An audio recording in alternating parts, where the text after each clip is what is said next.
بسم الله الرحمن الرحيم. الحمد لله والصلاة والسلام على رسول الله صلى الله عليه وسلم. munaasabadan waxaan rabaa inaan hadlo ahmiyadda xeerka shaqada Soomaaliyeed lambar 36 oo aan ku tali jirno in la daafuro haddii Ilaahay masabtada bish markay tahay bish todobadeed saan ula socono xeerkan sharciga jadiid ka mid ahaa waa la soo wada shaqeeyey waqtina waa isbedelay duruuf aa yimid kala duwantii hore nooc shaqada aa isbedeshay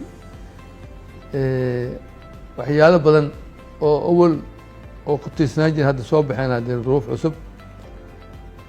iyadoo taas la tixgelinay ayaa sharcigan mar labaad lagu laabtay la keenay in soo gaarsi heer uu la socon karo duruufta hadda jirto iyo waqtigaad la joogo sharcigan wuxuu dhafdhabar u yahay wada shaqeynta shaqaalaha iyo loo shaqeeyaha si ay u kala ilaaliso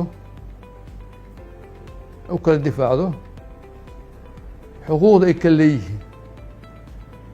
ninka shaqaalaha xuquuq uu leeyahay sharci uu caddaynaa xuquuqda waxaa ka mid ah noloshiisa mishaarkiisa caafimaadkiisa iyo duruufta kala soo kulanta saacadaha la shaqeynayo in la dhowro waxaas ku loo dhowro loo tixgeliya ninka loo shaqeeyaha xuquuq uu leeyahay shaqada loo qabto saacadaha looga tagay shaqada loo qabto lagu soo baxo habka looga kala shaqada in ufushi loo fuliyo sharcigan taasoo u dhexeeya wasaaraddan waxay leedahay kormeerka sharciga fulinta sharcigan leedahay waxaa jira shirkada Soomaali ah shaqeeyaan shaqaale ajnabi ka shaqeeya sharciga intaas fuli ayuu xuquuqdooda kala ilaalinaa waxaa kaloo meesha ku cad waxaa badanay nooca shaqooyinka horumarka oo loogu talagalay ay waa socdaan waxaa ka mid ah shaqooyinkan dhismayaasha shaqooyinkan kale kulli oo electronic hadda soo baxay waxaa kaloo soo baxay shirkado gaar ah badan hadda soo baxeen oo horumarka sameyn qaanin weyn ka qaadanayaan horumarka waddanka waxaa soo baxay in sharciga wuxuu ilaalinaa badqabka ninka shaqaalaha ninka dhismaha ka shaqeeya xuquuq uu leeyahay wuxuu leeyahay in qalabka loogu talagalay inuu isticmaalo inta hawsha ku jira waxaa ka mid ah koofidda madax gashto waxaa ka mid howlaha kale taas xuquuqdaas waxaa siina sharcigaa siinaa ilaalintan waxaa iska leh dadka oo wasaaradda ka mid ah dad iska leh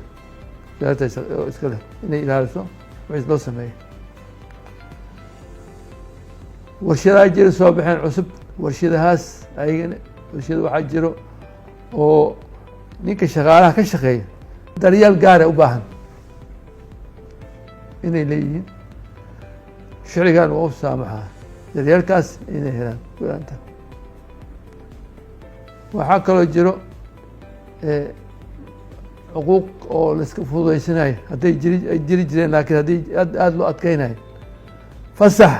shaqaalaha uu leeyahay maalmo shaqa uu leeyahay fasax uu leeyahay horumar inuu sameeyo si joogta mishaarkiisa shaqadiisa shaqada inta ku jirin sana walba oo socodkiisa in uu sharciga waa daryeela sharcigan wuxuu saamaxaa tawasha hadday jirto sharcigan wuxuu ku raadsanaa tawasha hadday jirto shaqaalaha xaq uu leeyahay inuu sharcigaas socodkunayo oo ka tawash ka keeno oo shaqeeya sidaas oo kale loo shaqeeya tawash hadduu qabo sharcigan ayaa u badan inaa uskana so wixiis kusoo xali lahaa adduunka sharci shaqaalaha ka jiro waxaa madax ka ah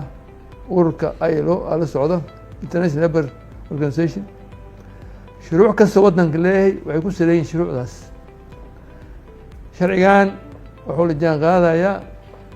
heer qaran keliya heer caalami kaas waafaqsan yahay mar hadduu heerkaas waafaqsan yahay qolo kastoo anaka la shaqeyno ajnabi hadday tahay waxa waaye waa sharcigan waa dhigmaan waayo wixii inta ku qoran waa wixii wax international ah wixii inta ku qoran waa wixii waddankooda shuruucdooda shaqada ay ku qoran tahay taasaa wixisa marka isbeddel male anaga ujeedkan waxaa waaye sharcigan ujeedka waxaa waaye in wixii horumar la sameeyo wixii ay ballaartaan